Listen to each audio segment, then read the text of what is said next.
New Netherland. Fur was being worn in Europe in the early 17th century and had always been popular in Russia, so the Dutch colony in America went into the fur business and prospered from the start. Hatters found that the felt they could make from the underfur or muffoon of the beaver was better for their purpose than anything made from rabbit or wool or even from otter or muskrat.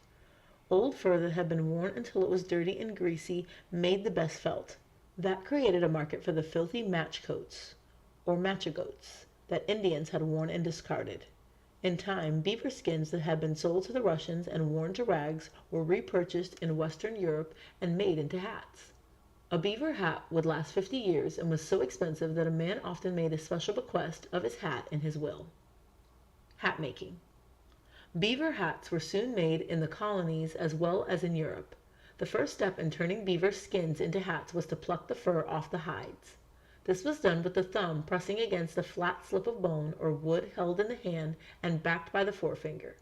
It is stated that the soft underfur was removed and the coarse guard hairs were left attached as they grew.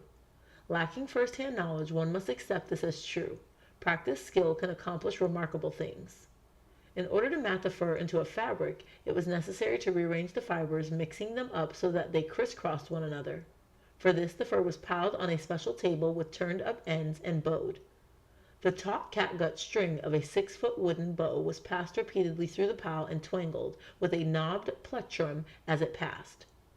The vibration of the string did the mixing. The natural barbs on the hairs made them cling together. Loose mixed fur was patted into a flat triangle called a bat. It had rounded corners and each side of it was 18 inches or more long. The bats were dampened and a number of them were stacked with cloth separators between them. The entire stack was kneaded by hand to start compacting the fur into felt. At the end of this operation, the bats had shrunk 1/3. By introducing separators slightly smaller than the bats, it was possible to intermingle the fur fibers along two sides of a pair of bats, felting them together into a conical unit known as a hood. This was the first step in forming the felt into a hat, but before the next step was taken, the hoods were further shrunk and compacted by fulling, that is, soaking them in a very hot, slightly acid solution.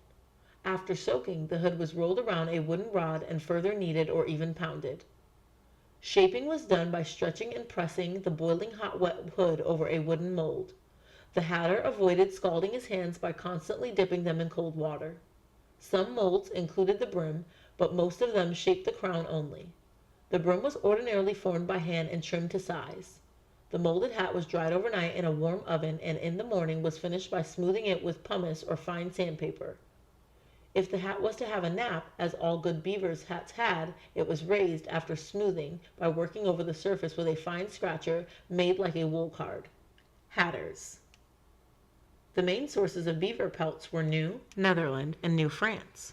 The Dutch West India Company, sponsors of the New Netherland settlement, naturally tried to hold a monopoly of the colony's fur trade and did handle most of it, but there was considerable smuggling.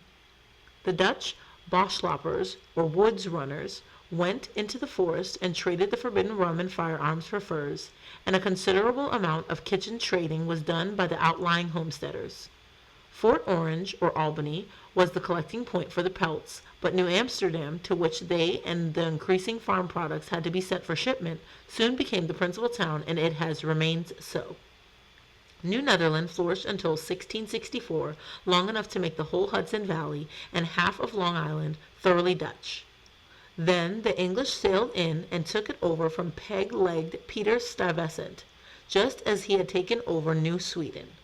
Stuyvesant, speechless and purple-faced with rage, was prevented by the sensible burghers from putting up a hopeless resistance, and he stumped off to his farm.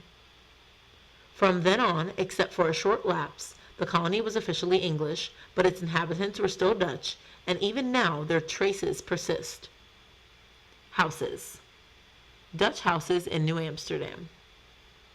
As soon as they could manage it, the settlers built themselves houses exactly like those they had lived in at home. Most of them were brick or framed with brick ends, and their roofs were thatched at first. Later, when constant fires forced a change, they had roofs covered with curved red tiles. These were true Dutch houses, built in the towns and on farm up the Hudson. They were high and narrow. When they were built along a street, a gable end faced it, not a side wall. The roofs didn't project over the end walls, as roofs ordinarily do. Instead, the wall was carried a little above the roof and was finished in a series of steps. The Dutch were much given to ornament, so the red brick of their gable ends was usually patterned with black bricks. Sometimes dates and initials were built into the wall with them. The end walls were often tied to the interior timber construction with long iron rods, ending in decorative anchoring irons visible on the outside. Roofs were of steep pitch and often very tall, allowing space in them for a floor of sleeping quarters, with an attic above and a cockloft above that. The early roofs had no windows in them. All light and ventilation came from the ends. The windows in the lower part of the house were likely to be divided into 4 parts by wooden mullions, and each quarter had a leaded sash of diamond or square panes. The entire window could be covered with solid wooden shutters hung on wrought iron hinges. The door of a New Netherland house was almost invariably a Dutch door, made in 2 sections, top and bottom, hinged separately.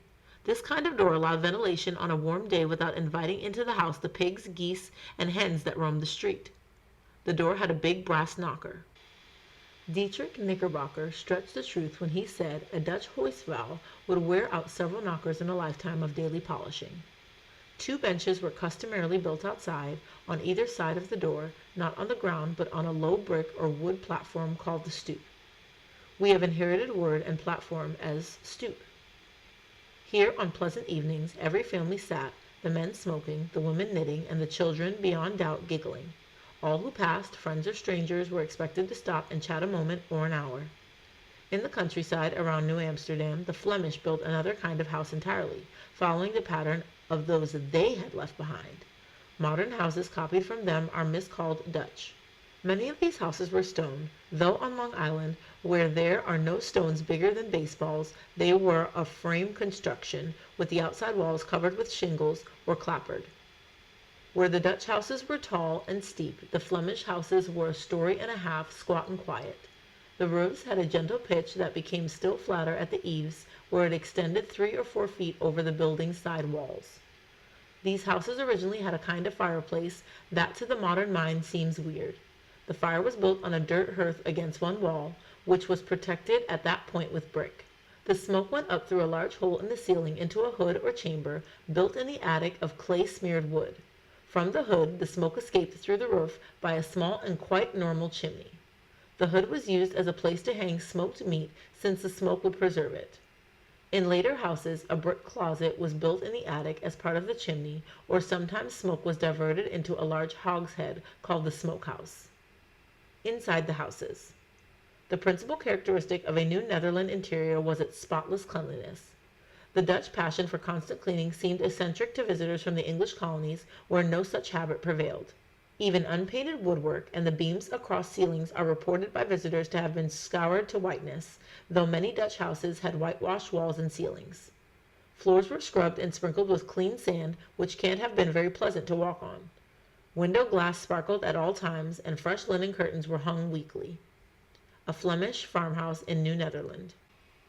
The making of a birch broom and the finished product. The family room in a Dutch house. A New Netherland alcove bed. When a Dutch housewife needed a broom, she bought it or had it made by her husband, depending on where she lived. In either case, it might be a common besom of hemlock twigs lashed around a handle, or the much better birch splint broom that the Indians had invented. The making of a good birch broom took 3 evenings at the fireside. The production of these brooms became a rural home industry in upper New York and in New England as well. As late as 1820, a birch broom could be bought in towns for 6 cents. The material for a broom was a 6-foot birch log 5 inches thick. The bark was removed and 14 inches of the butt was reduced to fine slivers with a jackknife. The upper ends of the slivers weren't detached. Then, starting at a point, say 30 inches up from the original butt, more slivers were whittled, downward this time, leaving their lower ends attached. The second slivering was stopped when it had reached a core the right thickness for a handle. This core was continued to the top by removing all excess wood above the whittling. The upper slivers were bent down over the lower ones and lashed in place with a few turns of swingling toe. The result was a fine broom when it had been trimmed a little. Dutch furniture was as stout and sturdy as the people who used it, but it was seldom of home manufacture, and it was never plain. The Dutch carved and ornamented wherever they could, and they liked bright, cheerful colors. Chairs and stools had rush or leather seats and elaborately turned bulbous legs, as did tables also. Carved blanket chests, similar to the Puritan ones, were in use, but there was nothing in New England like the ponderous cause or wardrobe that served instead of closets or wall pegs to hold clothing. A customary wedding present was a garnish of pewter, a set of plates and porringers in various sizes. These were kept highly polished by rubbing them with wood ashes and oil, and they were kept where they could be seen, along with a blue and white Delftware owned by every household that could afford it. These things were displayed on the piece of furniture that we still call a Dutch cupboard. In addition to the pewter and Delft, prosperous families usually displayed a few pieces of Holland-made silver, a couple of tankards, a porringer or two. A porringer was a bowl with one flat handle, and perhaps a sugar box with two compartments, one for lumps and one for powdered sugar. Silver attested to the solvency of the family, and it was a good way to keep extra guilders when there were no banks. In any prosperous home, there was always a best room, a show place scrubbed every week but used only for guests, weddings, christenings, and funerals. It was a parlor, but it had a bed in it. The idea of the parlor spread later over the whole northern part of the country, and there are still rooms full of dead air and lonely furniture that are kept dark week after week so as not to fade the carpet.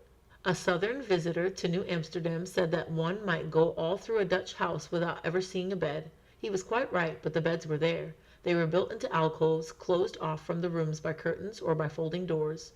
Not only were the beds concealed in the daytime, they were also closed up at night, and some people made a habit of going to bed and locking themselves in. In one family, there's a tradition of a great-grandfather who did so into the 19th century. It was customary to sleep on a deep feather bed into which one sank in a way that would scandalize a modern orthopedist. On cold nights, a second feather bed was used as a cover. Cooking and eating. Waffle iron. An open fire was used for cooking, as was done everywhere. The typical Dutch fireplace was very high and wasn't deeply recessed into the wall. It was often bordered with blue and white tiles picturing biblical subjects. The smoke rose into a projecting canopy that was only a little lower than the ceiling but led directly into the chimney. It was customary to drape the canopy with a ruffled linen valance, a fresh one every Sunday. The utensils for cooking were the same as those used elsewhere, with only the addition of long-handled, hinged waffle irons. Buttered waffles appealed to the Dutch, and they were much given to sweet cakes and various donuts and crullers fried in deep fat. Their oliekoek, a donut with apples, citron, and raisins, sounds like a thing worth reviving. As it had with all the colonists in America, Indian corn became a staple of diet. Cornmeal boiled in milk made suppawn or hasty pudding. Samp porridge was meal with pork or beef and various root vegetables added. It was cooked slowly for 3 days. By then it had formed such a thick crust on its outside that it could be taken out of the pot in one chunk. Such quantities of game as North America then offered probably exist nowhere in the world today. The passenger pigeon traveled in flocks which, even years later, so reliable an observer as Audubon estimated at over 1 billion birds. Passenger pigeon, an adult male, was 17 inches long. There were so many that their passing could be smelled, and roosting, they broke large trees. Not one survives. Venison and wild turkey could be bought in New Amsterdam for pennies. There are credible reports of foot-long oysters and 6-foot lobsters in the harbor there. Shad were so plentiful that they were deemed inferior, and people were embarrassed to be caught eating them. It is of interest that they still run in the Hudson and are caught within sight of the skyscrapers. It isn't surprising that the Hollanders over here made and ate quantities of cheese. They usually grated it in the belief that the flavor was improved. They buttered bread, which the English at the time did not. There were public bakers in New Amsterdam in 1656 or earlier. This is known from the ordinances that regulated their prices. Much beer, wine, and brandy were drunk daily, and drunkenness was far from unknown.